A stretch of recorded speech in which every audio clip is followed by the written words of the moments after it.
السلام علیکم ورحمۃ اللہ وبرکاتہ۔ بسم اللہ الرحمن الرحیم۔ الحمد للہ رب العالمین والصلاة والسلام علی اشرف الانبیاء والمرسلین نبینا محمد وعلی آلہ وصحبہ اجمعین، اما بعد فاعوذ باللہ من الشیطان الرجیم۔ ام یحسدون الناس علی ما آتاہم اللہ من فضلہ فقد آتینا آل ابراہیم الکتاب والحکمہ وآتیناہم ملکا عظیما۔ برادران اسلام، بزرگوں اسلامی بھائیوں، قرآن کریم کی جو آیت پڑھی گئی اس میں اللہ رب العالمین نے حسد کے متعلق بیان فرمایا ہے، اور اس آیت میں اللہ رب العالمین نے یہودیوں کی طرف اشارہ کیا ہے۔ ام یحسدون الناس علی ما آتاہم اللہ من فضلہ، کیا وہ لوگ حسد کرتے ہیں کہ اللہ رب العالمین نے ان کو اپنے فضل سے نوازا ہے۔ فقد آتینا آل ابراہیم الکتاب والحکمہ، ہم نے آل ابراہیم کو بھی کتاب اور حکمت دی تھی۔ وآتیناہم ملکا عظیما، اور ہم نے انہیں ملک عظیم سے بھی نواز رکھا تھا۔ تو اس آیت میں اللہ رب العالمین نے بیان فرمایا ام یحسدون الناس، کیا وہ لوگ یعنی یہود لوگوں سے حسد کرتے ہیں؟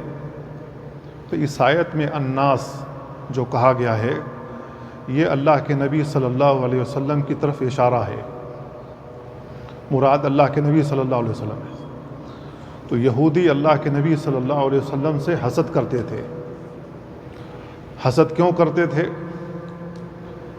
ان کا کہنا یہ تھا یا ان کا عقیدہ یہ تھا کہ جس طریقے سے توریت اور انجیل میں آخری نبی آنے کی بشارت دی گئی ہے، تو ان کا عقیدہ یہ تھا کہ وہ جو آخری نبی آنے والا ہے وہ آل اسحاق سے ہی ہوگا، کیونکہ عموماً انبیاء آل ابراہیم سے اسحاق، یعقوب اور ان کے بیٹے یوسف علیہ السلام اور انہی کے ارد گرد رہا ہے، نبوت انہی میں رہی ہے۔ تو ان کا عقیدہ یہ تھا کہ جو آخری نبی آنے والا ہے وہ انہی میں سے آئے گا، اور ان کو وہم و گمان بھی نہیں تھا کہ آل اسماعیل سے وہ آخری نبی آ جائے گا۔ جب اللہ رب العالمین نے آل اسماعیل سے نبی کریم صلی اللہ علیہ وسلم کا انتخاب کیا اور آپ کو آخری نبی بنایا، تو ان کے دل میں حسد پیدا ہو گیا۔ حسد کی وجہ سے وہ اللہ کے نبی صلی اللہ علیہ وسلم پر ایمان نہیں لائے۔ بعض لوگ جو یہودی تھے، اللہ تعالیٰ نے ان کے لیے ہدایت مقدر کر رکھی تھی، وہ لوگ ایمان لائے، لیکن اکثریت ایمان نہیں لائی۔ کیوں؟ اس لیے کہ ان کے دلوں میں حسد تھا، بغض تھا، نفرت تھی، جبکہ وہ جانتے تھے کہ یہی آخری نبی ہیں جو بھیجے گئے۔ اللہ کے نبی صلی اللہ علیہ وسلم کو جو معجزات دیے گئے ان کے بیس پر وہ یقین رکھتے تھے کہ یہی آخری نبی ہیں، لیکن ایمان نہیں لاتے تھے کیونکہ وہ حسد کرتے تھے۔ اللہ تعالیٰ نے قرآن مجید میں کہا بھی ہے یعرفونہ کما یعرفون ابناءہم، وہ لوگ آپ کو ایسے پہچانتے ہیں کہ آپ ہی آخری نبی ہیں جیسے وہ اپنے بیٹوں کو پہچانتے ہیں۔ جس طریقے سے ایک باپ ایک ماں پہچانتی کہ یہی میرے پیٹ سے پیدا ہونے والا بچہ ہے، یہی میری صلب سے پیدا ہونے والا بچہ ہے، اسی طریقے سے وہ یہودی بھی یقین رکھتے تھے کہ یہی آخری نبی ہیں، لیکن آپ پر ایمان نہیں لاتے تھے کیونکہ ان کے دل میں حسد تھا۔ حسد بہت بری بیماری ہے، بہت خراب بیماری ہے، یہ معاشرے کو بھی تباہ کرتی ہے اور جس کے تئیں حسد کیا جائے اس کو بھی تباہ کرتی ہے۔ حسد ہی وجہ تھی کہ انہی یہودیوں نے اللہ کے نبی صلی اللہ علیہ وسلم پر جادو کیا، جو کہ انتہائی خطرناک جادو تھا۔ آپ کے بالوں پر جو جادو کیا گیا تھا، کھجور کا جو خوشہ تھا اس کے گابھے میں پھاڑ کر کے آپ کا بال میں گانٹھ لگا کر کے اس کو بیر زروان نامی جو کنواں تھا اس کنویں میں ڈال دیا تھا پتھر باندھ کر کے. جب اس کا پانی نکالا گیا تو اس کے اثر سے، اس جادو کے اثر سے وہ پانی کالا سبز مائل ہو گیا تھا. اتنا خطرناک جادو تھا. نبی کریم صلی اللہ علیہ وسلم محسوس کرتے تھے کہ میں اپنی بیوی کے پاس گیا ہوا ہوں اور میں ناپاکی کی حالت میں ہوں، اور آپ نے ایسا نہ کیا ہوتا. آپ کو یہ محسوس ہوتا تھا. اب آپ تصور کیجئے کہ ایک امام مصلی پر کھڑا لوگوں کی امامت کرا رہا ہے اور اس کو یہ وسوسہ آ رہا ہے کہ میں ناپاک ہوں. اس کو کتنی تکلیف ہوگی. اللہ کے نبی صلی اللہ علیہ وسلم یہ تکلیف محسوس کرتے تھے. تو انہوں نے آپ پر جادو بھی کیا. چھت کے اوپر سے آپ کے اوپر پتھر گرانے کی کوشش بھی کی. زہریلا کھانا بھی کھلایا انہوں نے. یہ سب کس وجہ سے؟ حسد تھا، جبکہ وہ پہچانتے تھے کہ یہی آخری نبی ہے. تو حسد بہت بری بیماری ہے جو معاشرے میں پھیلی ہوئی ہے، اور یہ بیماری کسی کو بھی ہو سکتی ہے، کسی کے ساتھ بھی یہ ہو سکتا ہے. یہ حسد کیوں ہوتا ہے؟ حسد اس وجہ سے ہوتا ہے کہ اللہ تعالیٰ نے اس کو اتنا کیوں نواز رکھا ہے. حسد کی جو تعریف کی گئی ہے وہ یہی ہے کہ اللہ تعالیٰ نے کسی کو کسی بھی نعمت سے نواز رکھا ہو. خوبصورتی اللہ نے کسی کو دے رکھی ہے تو ظاہر ہے کہ اللہ کی عطا ہے، اس میں کسی کا کیا دخل ہے. کسی کو اللہ نے ہنر سے نواز رکھا ہے، یہ اللہ رب العالمین کی عطا ہے. اس سے بگڑا ہوا کام بن جاتا، دوسرے سے آسانی سے نہیں بن پاتا. اللہ تعالیٰ نے اس کو بیٹے ہی بیٹے عطا کیے ہیں. پہلا بیٹا ہی اللہ رب العالمین نے عطا کیا، وہ بھی بیٹا خوبصورت ہے. تو دوسروں کو حسد ہو جاتا ہے، اللہ نے اس کو بیٹا اتنا خوبصورت کیوں دیا؟ میرے گھر میں بیٹی ہے تو اس کے گھر میں بیٹے کیوں ہو رہے ہیں؟ 2 کلاس فیلو جب پڑھ رہے ہوں اور ان میں سے ایک بہت آگے نکل جائے تو دوسرے کے دل میں حسد آ جاتا ہے. ہم تو ایک ہی ساتھ پلے بڑھے ہیں، ایک ہی ساتھ کھیلے کودے ہیں، ایک ہی کلاس میں تھے، یہ اتنا آگے بڑھ گیا، میں وہیں رہ گیا. اس کے دل میں بھی حسد آ سکتا ہے. کوئی ضروری نہیں ہے کہ سب کے دل میں حسد ہی ہے، لیکن آ سکتا ہے. یہ منفذ ہے، یہ دروازہ ہے. اس کی بنیاد پر انسان کے دل میں حسد پیدا ہوتا ہے، اور حسد کا جو محرک ہے دراصل وہ شیطان ہے. دراصل شیطان ہے. شیطان کی جانب سے یہ حسد دل میں پیدا ہوتا ہے اور انسان کو تباہی اور بربادی کے دروازے پر لا کھڑا کرتا ہے. تو اللہ رب العالمین نے منع فرمایا ہے کہ حسد نہ کیا کرو. دوسری آیت میں اللہ رب العالمین نے کہا وَدَّ كَثِيرٌ مِّنْ أَهْلِ الْكِتَابِ لَوْ يُرُدُّونَكُم مِّن بَعْدِ إِيمَانِكُمْ كُفَّارًا حَسَدًا مِّنْ عِندِ أَنفُسِهِمْ. اہل کتاب میں سے بہت سارے ایسے ہیں جو چاہتے ہیں کہ ایمان کے بعد تم کو دوبارہ کفر میں لوٹا دیں. یہ اہل کتاب، تم ایمان لائے ہو، یہ اہل کتاب چاہتے ہیں تم دوبارہ کفر میں لوٹ جاؤ. کیوں یہ چاہتے ہیں؟ حسدًا مِّنْ عِندِ أَنفُسِهِمْ. ان کے دلوں میں، ان کے نفس میں حسد پیدا ہے. حسد کیوں ہے؟ یہ جو نبی آخر الزماں کی جو امت ہے، یہ تمام امتوں پر فضیلت لے گئی.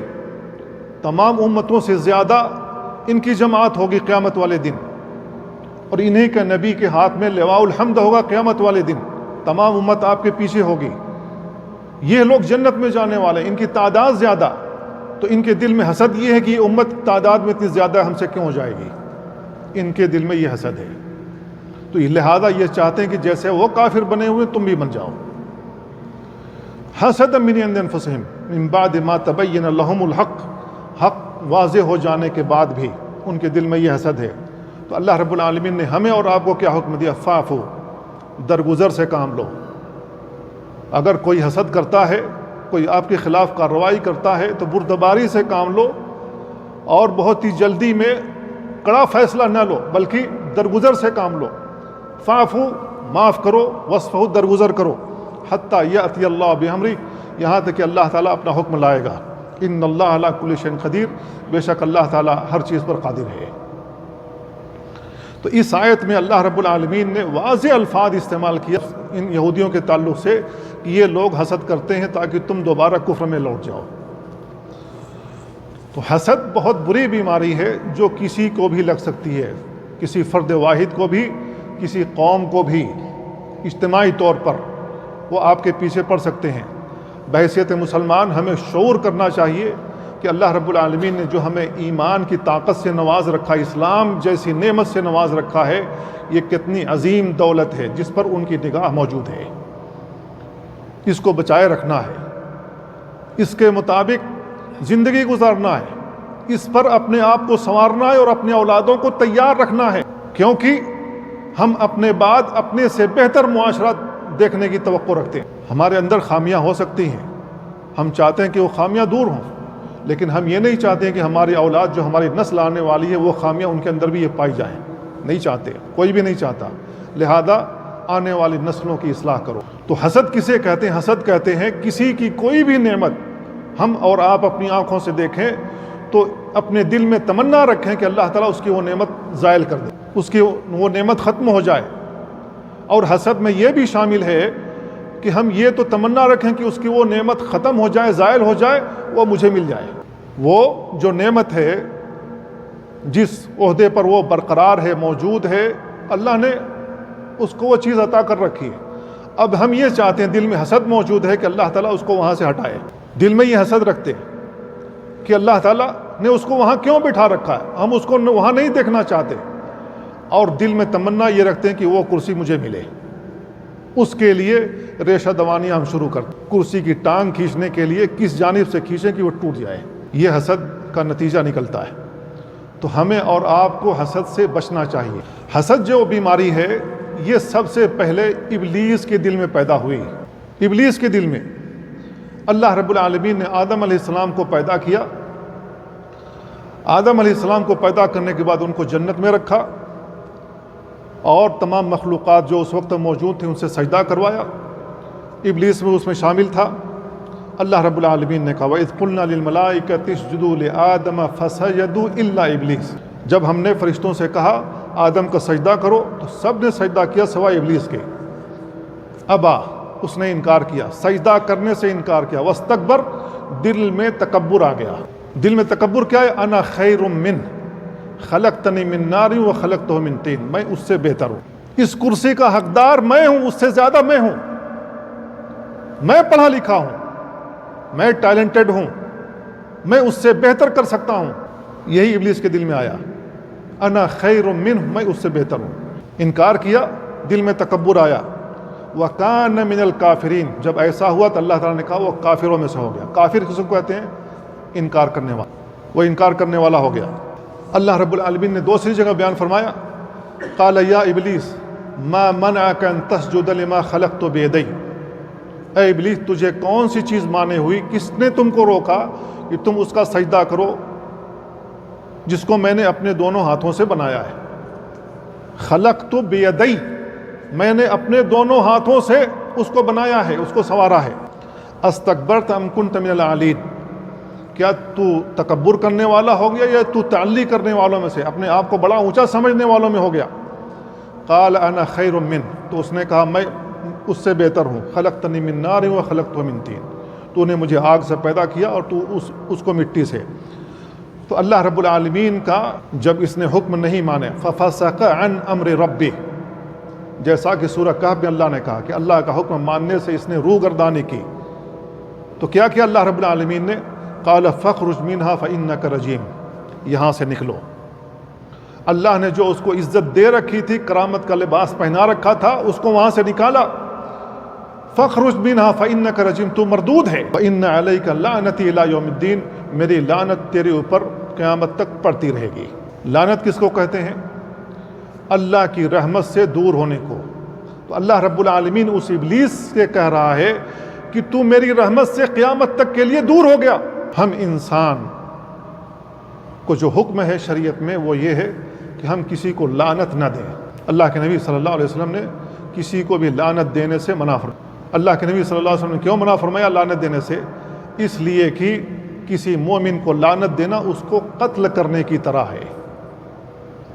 لعن المؤمن کا قتل، مومن کو لعنت دینا گویا کہ اس کو قتل کرنا ہے، کیونکہ یہ جو لعنت ہے یہ بد دعا ہے۔ ہم حسد بھری نگاہ سے کسی کے اوپر لعنت بھیجتے ہیں تو گویا ہم اللہ تعالیٰ سے یہ کہہ رہے ہوتے ہیں کہ اللہ تعالیٰ تو اس کو خار کر، اس کو تباہ کر، اس کو برباد کر، اپنی رحمت سے دور کر دے۔ اور جو اللہ کی رحمت سے دور ہو جاتا ہے وہ خار ہی ہوتا ہے، وہ ذلیل ہی ہوتا ہے، اس کو عزت نہیں ملتی۔ تو اللہ رب العالمین نے قیامت تک کے لیے اس کے اوپر لعنت بھیجی ہے۔ تو اس ابلیس کے دل میں جو حسد آیا، کیوں آیا؟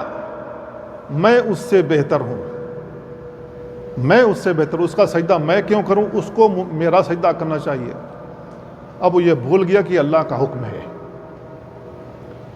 ایک غلطی کی اس نے، صرف ایک غلطی پر اللہ رب العالمین نے اس کو اپنی نظر رحمت سے ہٹا دیا، ہمیشہ کے لیے دنیا میں بھیج دیا۔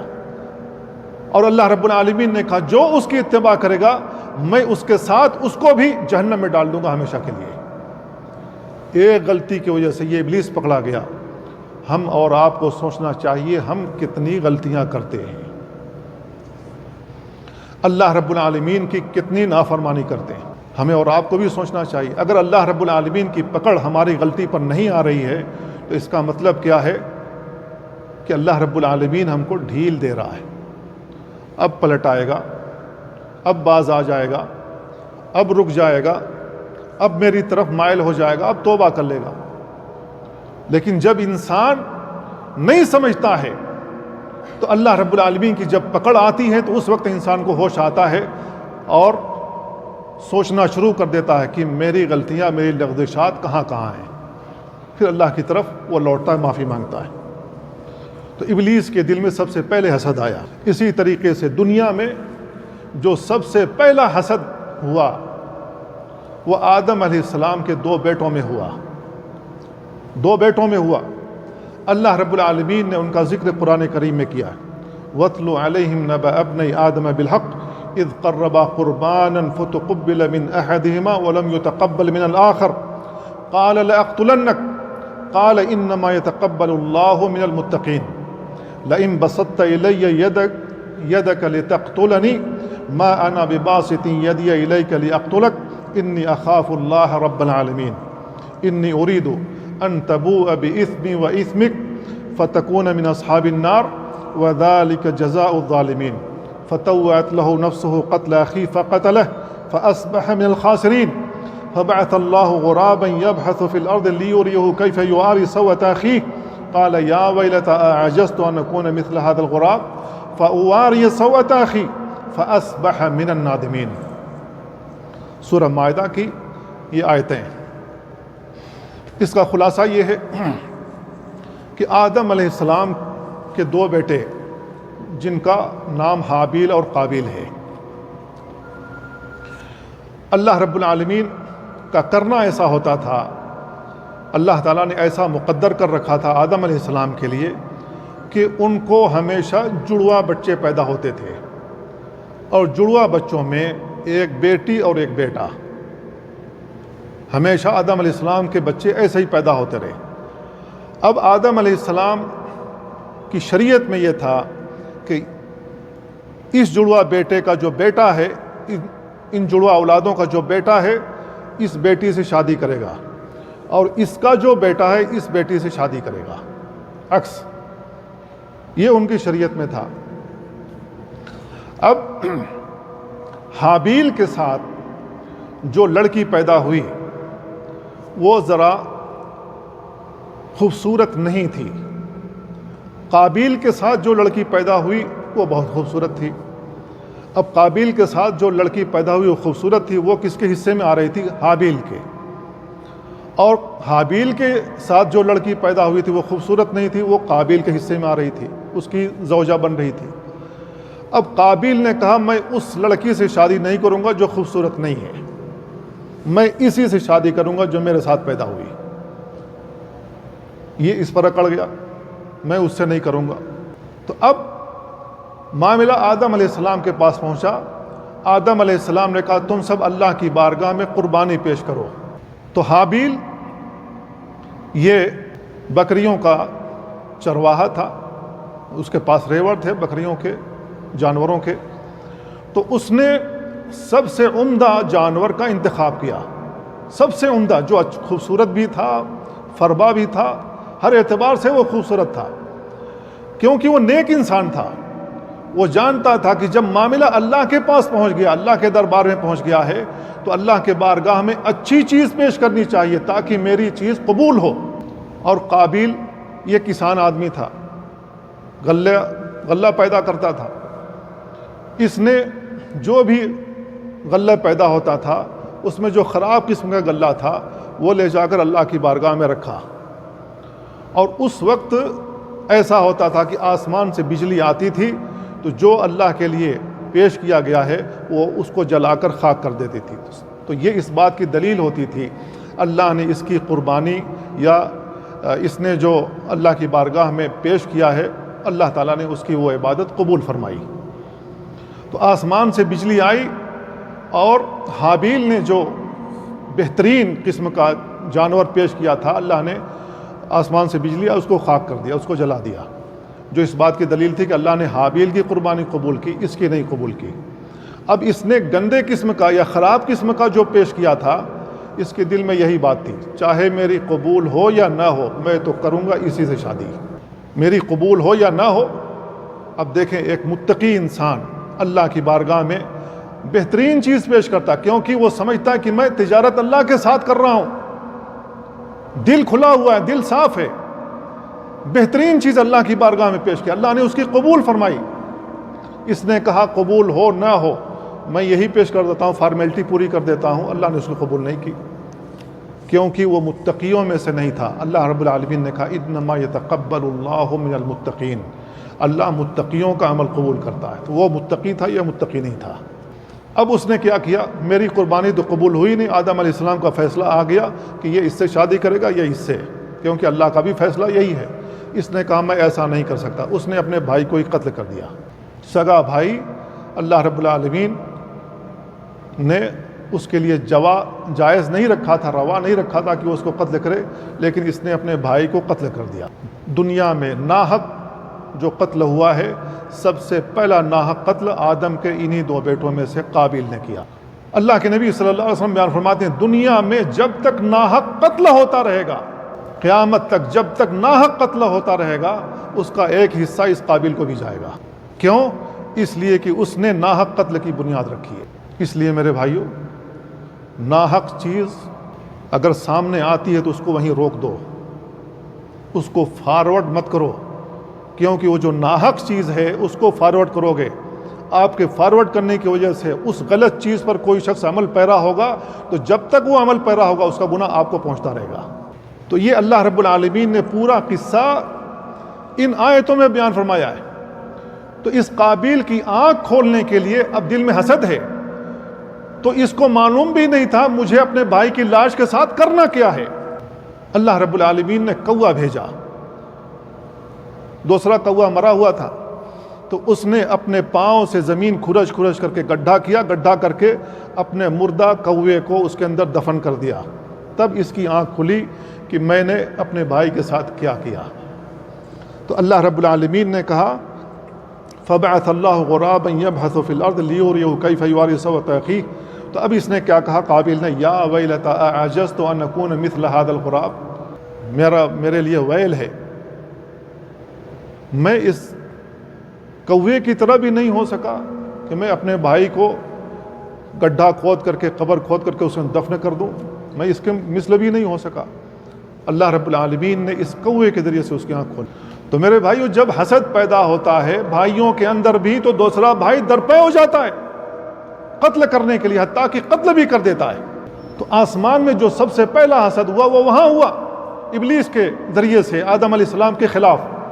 دنیا میں جو پہلا حسد ہوا وہ قابیل کے دل میں آیا، ایک عورت کو لے کر کے، ایک لڑکی کو لے کر کے، اس کی خوبصورتی کو لے کر کے۔ یوسف علیہ السلام کا ذکر بھی اللہ رب العالمین نے قرآن مجید میں کیا۔ ان کے تئیں ان کے بھائیوں کا حسد کیوں ہوا؟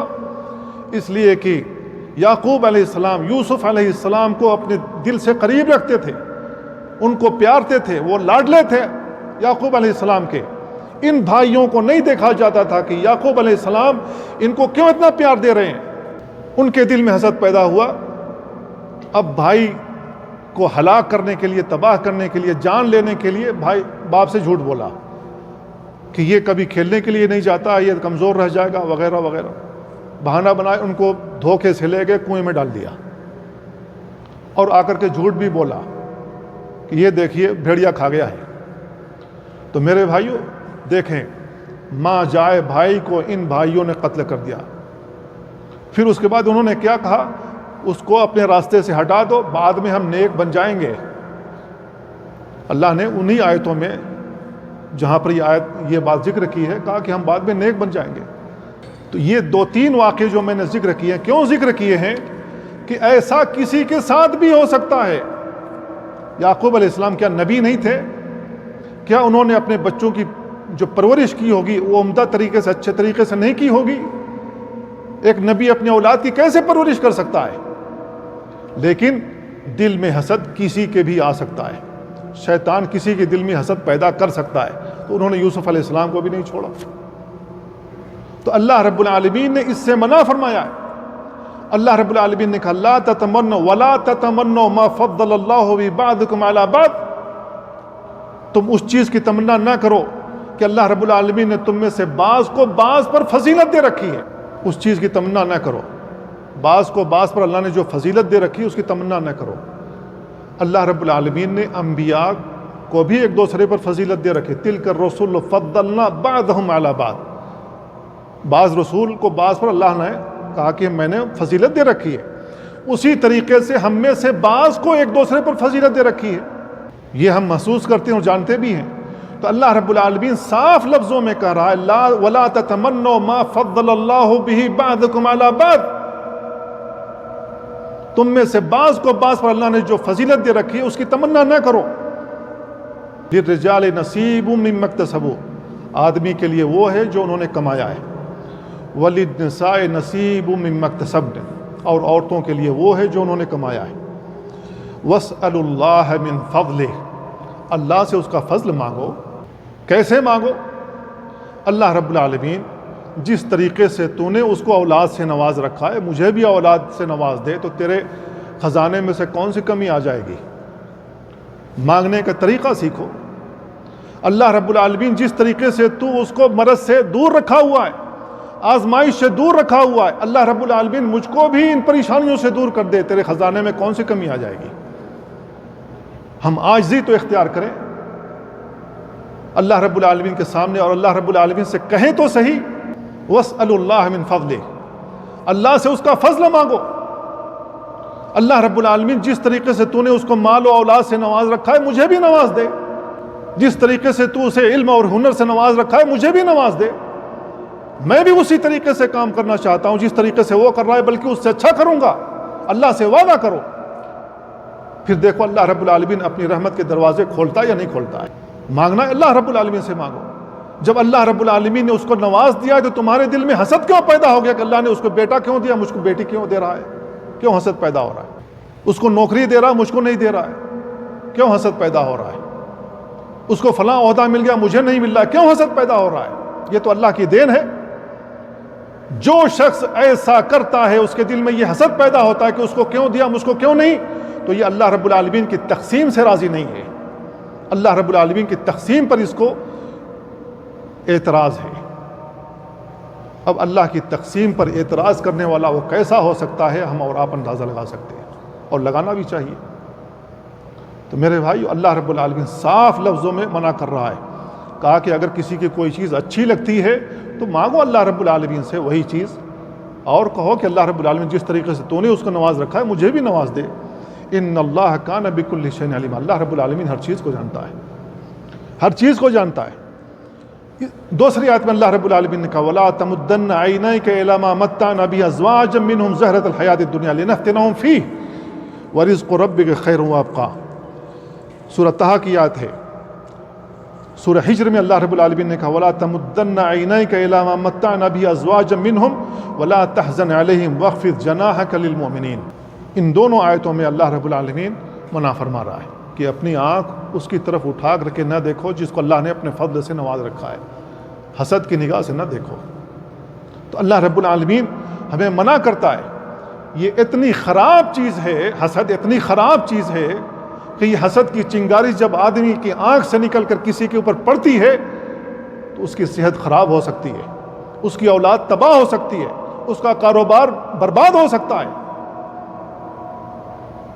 اتنی خراب چیز ہے، کیونکہ یہ ایک چنگاری ہے جو شیطان کے ذریعے سے نکلتی ہے اور کسی پر پڑ جاتی ہے۔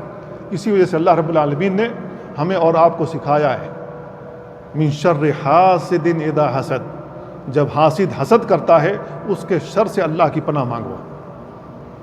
اللہ کے نبی صلی اللہ علیہ وسلم معوذتین روزانہ پڑھ کر کے اپنے اوپر دم کرتے تھے، کیوں؟ اس لیے کہ اس میں اللہ کی پناہ طلب کی گئی ہے حاسدوں کے حسد سے اور جادوگروں کے پھونک سے۔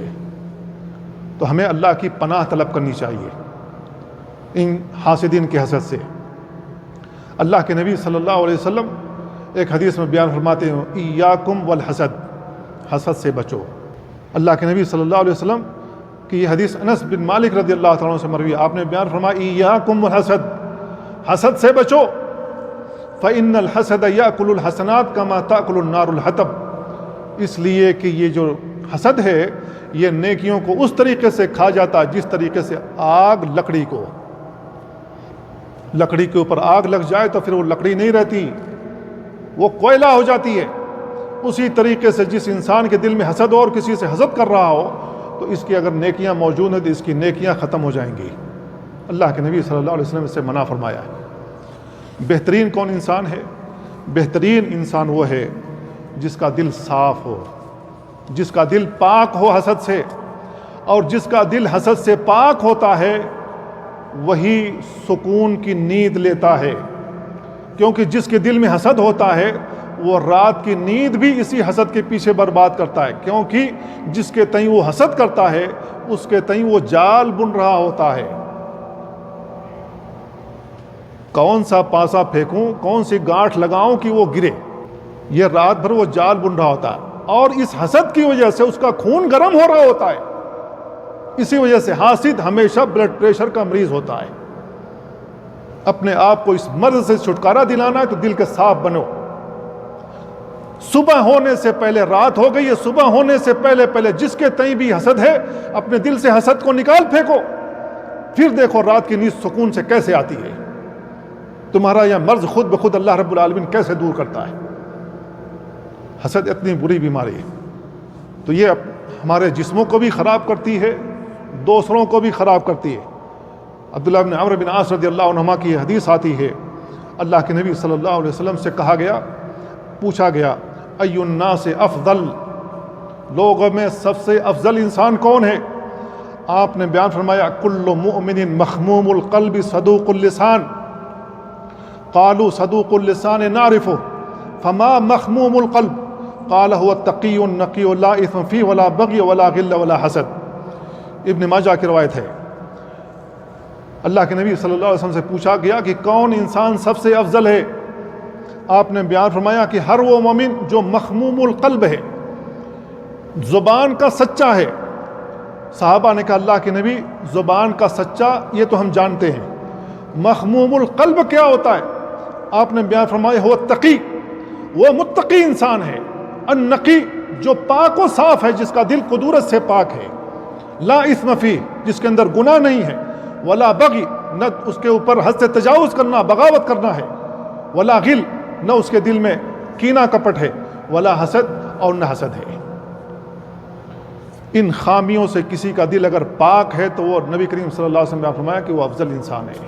میرے بھائیو، ہماری شریعت ہمیں اور آپ کو حکم دیتی ہے کہ ہم دل کے صاف بنے۔ صحابہ کرام دل کے صاف تھے، دل کے پاک صاف تھے، ان کا معاشرہ بہترین معاشرہ تھا، جس کو آج ہم پڑھتے ہیں، پڑھاتے ہیں اور کوشش کرتے ہیں کہ اس جیسا معاشرہ پھر سے تشکیل پا جائے۔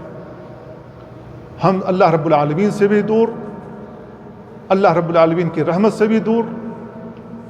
وجہ ہر دل میں یہ قدورت پائی جا رہی ہے دوسرے کے تئیں، تو اس سے ہمیں نکلنا چاہیے، اس سے ہمیں دور رہنا چاہیے، اللہ رب العالمین سے ڈرنا چاہیے۔